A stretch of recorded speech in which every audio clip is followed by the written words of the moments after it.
The 80s, full of music, politics, But there are very good things happening on the employment front. football, and most importantly, motorbikes. After the chaos of cafe racers, mods and rockers of the 70s was coming to an end, the 80s saw a new wave of faster Japanese motorbike designs coming in. Oh, millions of iconic bikes were produced in the 80s. The challenge for motorbike companies was making a bike faster than anyone else's, and it was the advancing technology and engineering skill that allowed them to do this. Engineers were moving from an era when 130 miles per hour was the fastest to where 170 miles an hour or more was on the horizon. This surge of increasingly fast bikes hit the streets of Britain, making it easy for the younger generation to pick up a trendy and adrenaline-filled hobby. He was nuts. He was absolutely nuts. The wrong way down the dual carriageway on the back wheel at 100 miles an hour.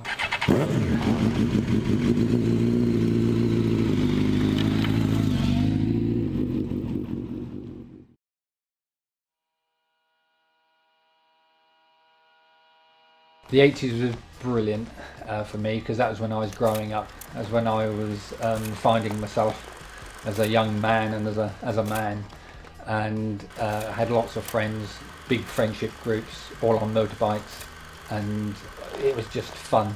It was all about enjoying yourself and having fun, no responsibilities. It was the start of clubs as well at the time. Not motorbike clubs, but like discos, and they were proper discos, not like what you got now. There was good music. We grew up with all the racers. Everyone that we grew up with and rode with were Isle of Man TT racers, and so we all had to get fast, get quick, otherwise you got left behind, because most of the people up the front were coming first, second, thirds in the Isle of Man TT races. So it was like, that's just the culture of the early 80s, was grow up fast, and we did. The first Isle of Man TT race was held in 1907. The races were dominated by British motorbike brands like Scott, Sunbeam and Norton, averaging 38 miles per hour per lap.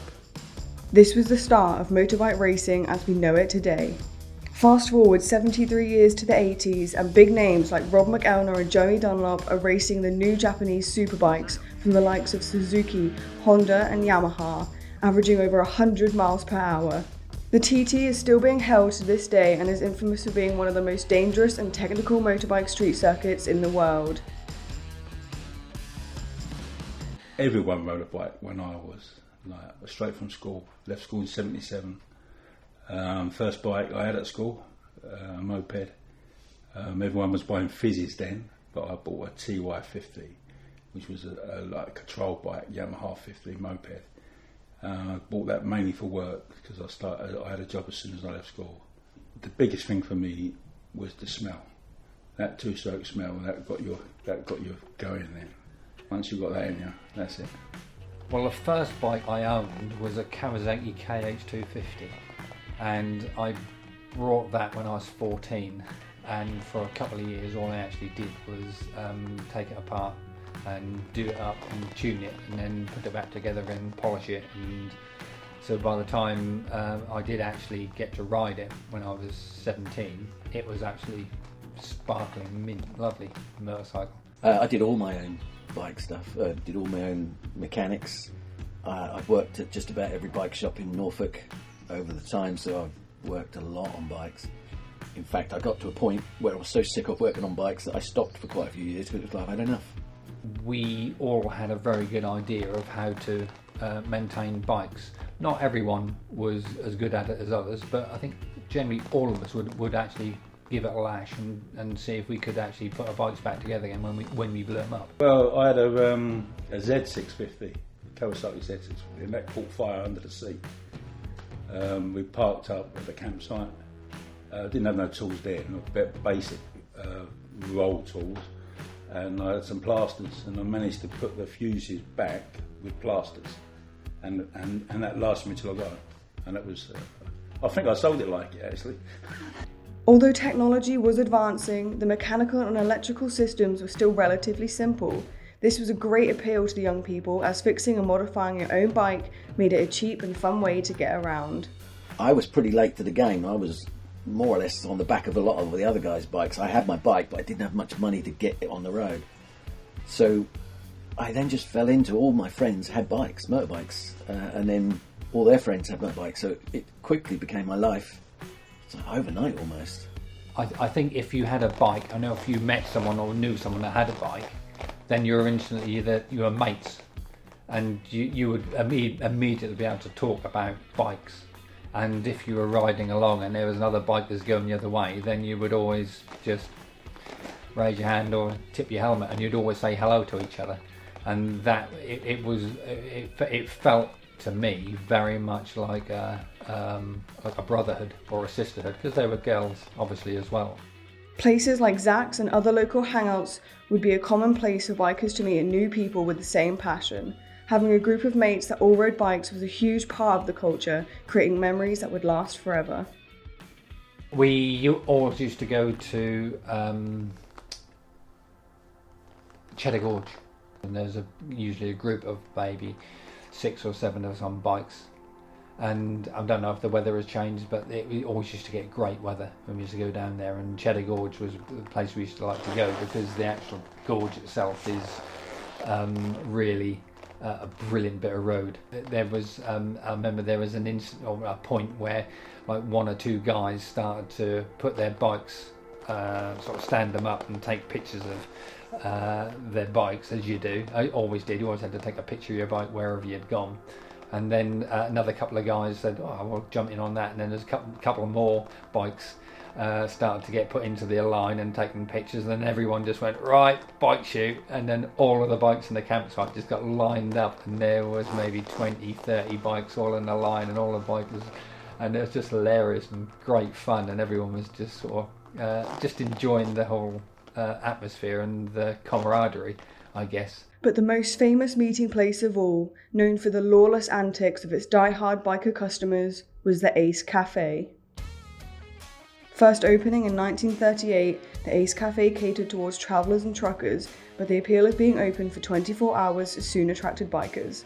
In the 50s, the cafe became so popular with bikers that a new subculture was born, the Ton-Up Boys and Cafe Racers. It's positioned off London's Old North Circular, which the bikers made into their very own street circuit, competing to see who can go down to the roundabout and back in the quickest time and who can put on the best performance. I think the last crazy thing I did was a Friday night at the Ace Cafe in London, just before it became bland. So that was just off the scale, going to the Ace Cafe in London. Oh, the Ace Cafe, yeah. I've been there a few times. You'd ride down there, thousands of people, loads of people doing stunts and going crazy. I think I've got it on film somewhere of someone trying to pull a wheelie, messing it up, sliding down the road, going underneath a 4x4 and jamming it under, and everyone getting out and getting angry from the car. But then 200 people just swarm in, lift the car off the floor, pull the bike out, pull the body out, and they're gone. Put it down. By the time the police got there, there's nothing happened here, mate. It's about having anything that you need to be done.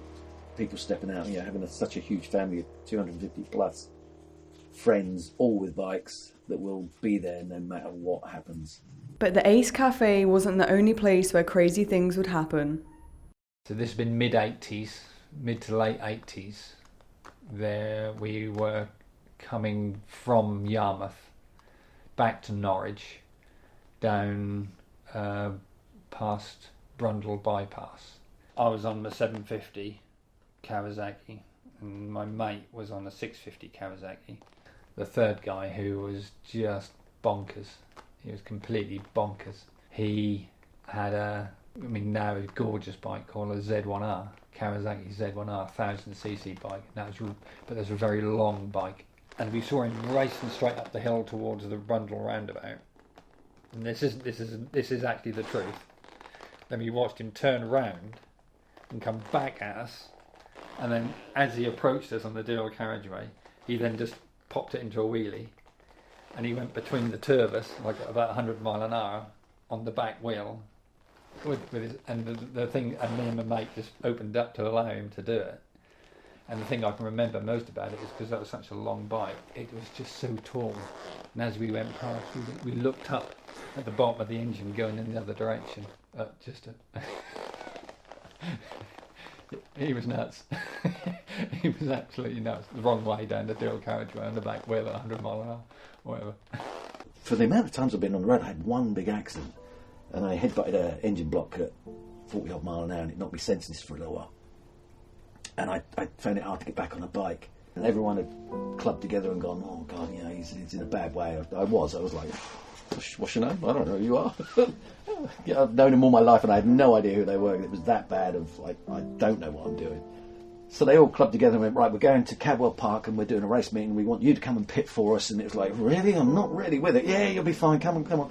Throw all your stuff in. Oh, by the way, bring your leathers and your helmet because I might need you to run the bike in up and down the paddock." And he goes, "I've booked you in for a test round." I was like, "Whoa, no, I haven't. I've ridden Sydney Brent. It's too late. I've booked it in there, so you're going to have to go."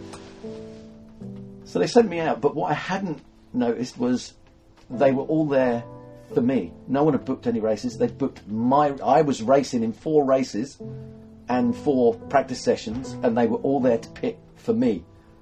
And I went on to win 3 trophies. I was the fastest newcomer of the day.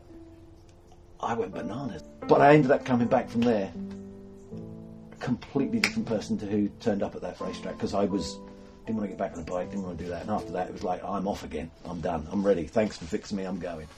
I missed let's do something crazy. What were we going to do? I miss being 18, yeah. It was everything as well. Finding girlfriends, finding beer and drink, finding independence, and